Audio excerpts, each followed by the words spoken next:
film, whether you like it or not. But you don't need to. As I said, like we look at The Good Wife, and that's an example of how to do a really good network TV. Oh, sure. Without trying too hard, which is what this did. Can I tell you that I'm up to series 4, episode 11 now? I've done almost a full series in a week of The Good Wife, and I'm absolutely hooked. By the way, can we give a quick shout out to new site friend Kush Jumbo? Oh, yes, who very kindly promoted. That's the name of your local Chinese. It is. God. And now she's gone. And now she's not a site friend. I've just ruined that friendship, haven't I? I've just blown it in one go. Sorry. Edit that bit out. She promoted very kindly Matt's piece on The Good Wife, which you can now read to your friends and family. The Tester TV, The Good Wife. Let's just hope she doesn't read my review of Vera. Indeed. So yes, thank you to her. But just getting back to vinyl, we're not alone. I listened to some American podcasts of some critics, and they agree as well. It's just there's too much going on, nothing to really care about, and just too gratuitous. I'm yet to read. I was going to wait for your feelings, and then I was going to go and read a couple of reviews from people that we trust and see what they say. But you weren't ever going to watch it. You were just going to read and listen to it. I was going to base it on what you two said, so no. It's kind of your era, though, Gary. I mean, no, music-wise... I was very young in the 70s. Don't you start. So if they do one about the 80s... I'll be right. 80s, I'll be right. I know. Yeah. They should do a drama centred around the offices of smash hits. The Taylor Dane story. That's what we want. Imagine got Taylor Swift's name wrong. I think there's a thing in that, the smash hit story. There you go, dramatisation. You've got to do the Stock Aitken and Waterman story first, really, haven't you? And the big orgies at the poll winners' parties. Yeah, as well. Yeah. Pip Schofield. You don't want to know where they put them awards. You don't want to know what happened to Gordon the Gopher in 1988 either. But there you go. Moving on to the reviews. I think we should start with the only show, according to this, that all three of us have watched. Yes. Trapped. That's my review. That's my review of it. Now, how far have we all got on this? Because I know I've watched both episodes. I didn't get to see 2 because I was still plodding on with blooming vinyl. Right, so are we just going to... up to one. Up to one. Yeah. Up to one. Yeah. So this is a drama. I actually thought at first it was quite an old one, but actually it's only just recently debuted in its home country of Iceland. You're right, though. It did look a little dated. You're not wrong. Yeah. In episode 2, does Peter Andrew turn up with some pawn rings? From Iceland, or some tikka lasagna. Yeah. Surely that would be Kerry Katona. It's actually the king prawn spoons. Okay. That's the murder weapon. Hacked them to death with king prawn spoons. Good name for a band, that King Prawn Spoons. Set in a small Icelandic port town village. Yeah. That covers everything. Yeah. It's focusing around the police chief, Andre, played sort of by Gary. Peter? Played by Gary, I was going to say that as well. It isn't that good. But it is when you travel to... I was going to say Scandinavia, but Iceland isn't Scandinavia, is it? But it is Nordic. Yeah, it's not Scandinavian. You're going to tell us this isn't Nordic noir? It's Nordic, but it's not Scandinavian. Scandinavia is Sweden, Denmark and Norway. And Finland. But no. Lapland? Don't keep naming We'll have a talk lands. after the podcast about what isn't Scandinavia and what is. We'll do that next. Oh, that's cool. And basically, a fisherman finds a torso while fishing, and they realise it's been thrown from a ferry. Blooming huge ferry as well. A blooming huge ferry that's about to, what's the word? Not Embark? land. Disembark in or arrive in Dock. Dock. That's it. Dock in the port, and it basically becomes a murder mystery. And at the same time, the town starts to get snowed in. The mountain road gets closed off as Andre realizes that he has to solve this murder. He calls in the team from Reykjavik, but they can't get in because of the snow. So it's basically the entire town is trapped with a murderer. And then there's other things going on. There's Andre's wife has come back with her lover, and she wants to maybe take the girls back with them. And then there's... I wish she would. the girl's a little brat. Yeah, So. and there's also I didn't even mention the stuff with the fire at the beginning where he's oh no, that's what made me make that noise earlier. His ex-wife's sister dies in a fire at the beginning, and her boyfriend who survives the fire comes back on the ferry. That's one of the stories, yes. And he's quite a prominent character in the second episode as well. There's people who want to build a marina in the town and want to get everyone to sell their houses and move away. There's something with the obviously the dad from The Killing and the Danish defence minister from Bulgan, who's now the captain of a ferry in this.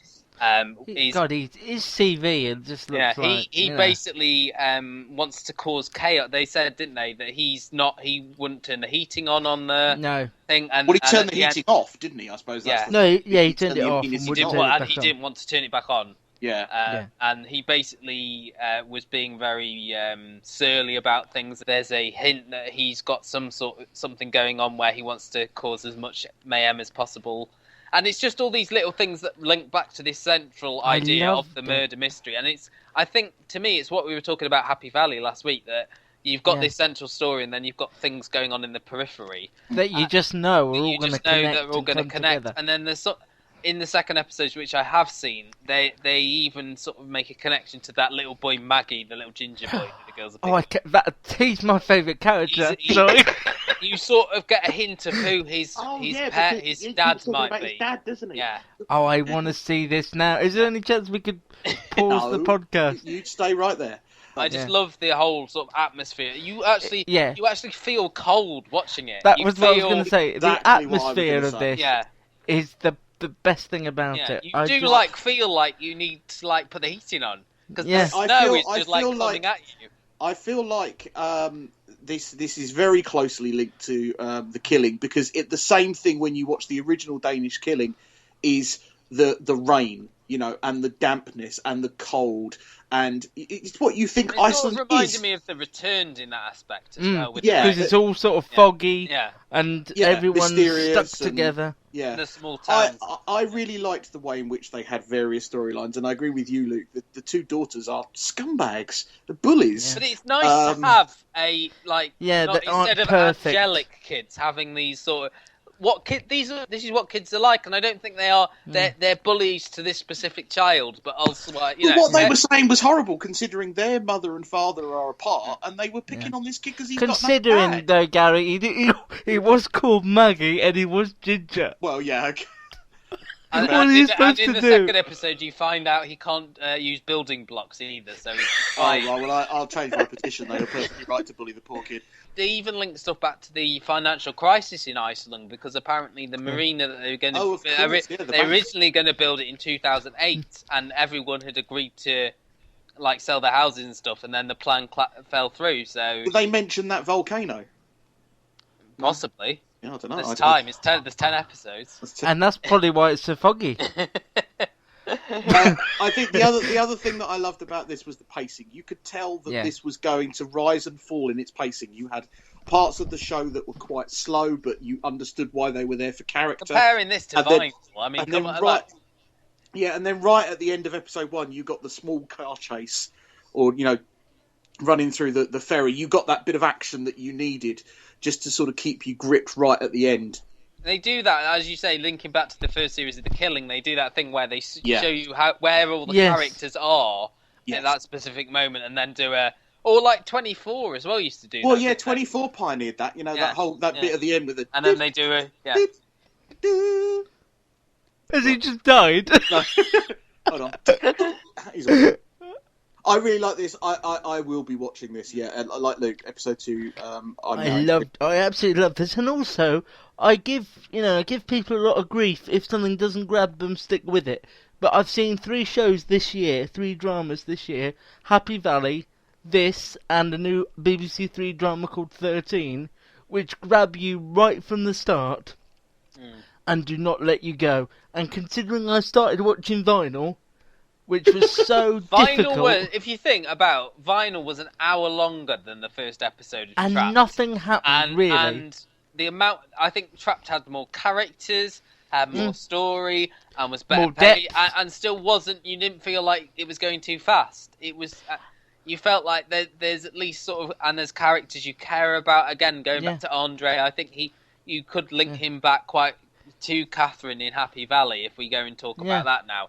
That they are both these people who are very committed to doing their job, but have all this sort of personal baggage and stuff.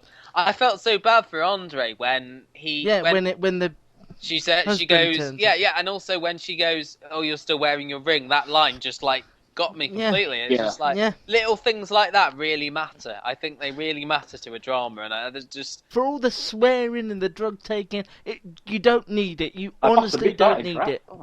No, but you don't need it. And Trapped, Happy Valley. That's why Luke doesn't do the late night version of this podcast. That's just is that what it is? They're like the 10:35 TFI I just Friday. assumed he was a gremlin and couldn't go out after Honestly, if you can, we urge you to get on iPlayer.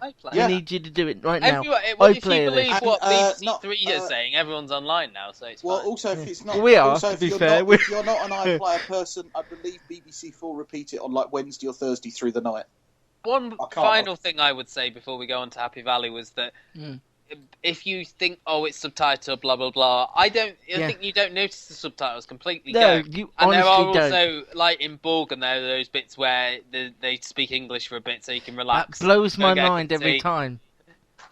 I'm like, I can speak Icelandic now. All of a sudden you're like, I can speak really good Danish. But it did confuse me when the scenes between Andre and the captain where they start speaking like Icelandic or Danish and then go into English and then go back. And then swap back. Yeah, it's amazing. It's a 10-parter and BBC 3 show 2 in one go.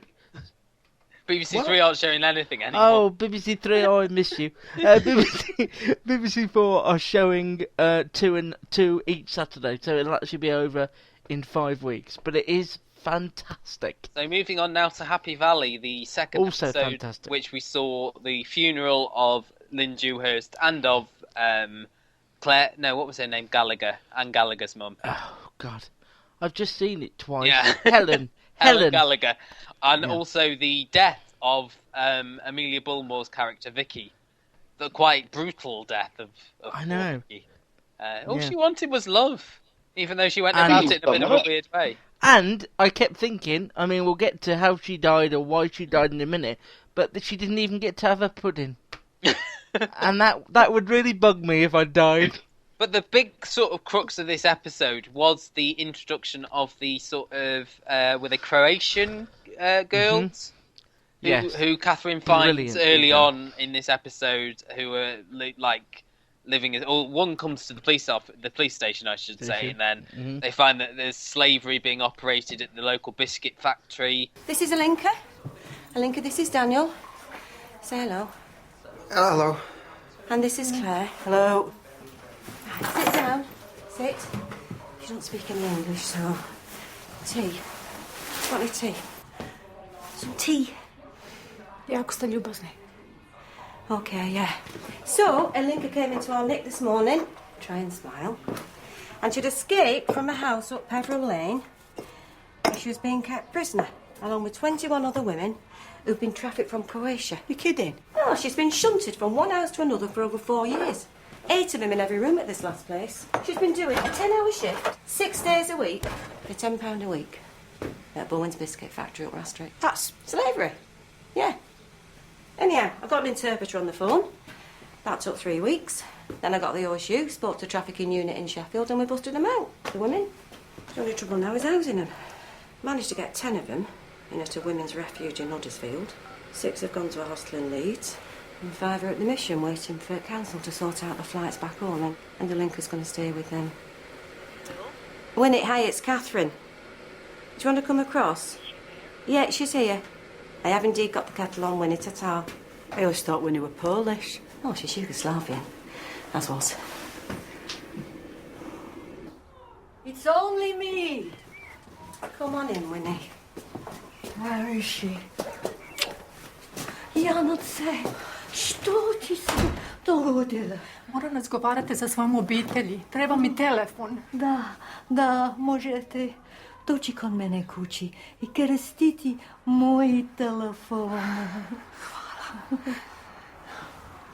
Ova policajka je bila jako ljubazna prema meni. And it is just for 2 or 3 nights till the trafficking unit sorts something out. She knows that. She's saying you are very kind. Mi ci amo.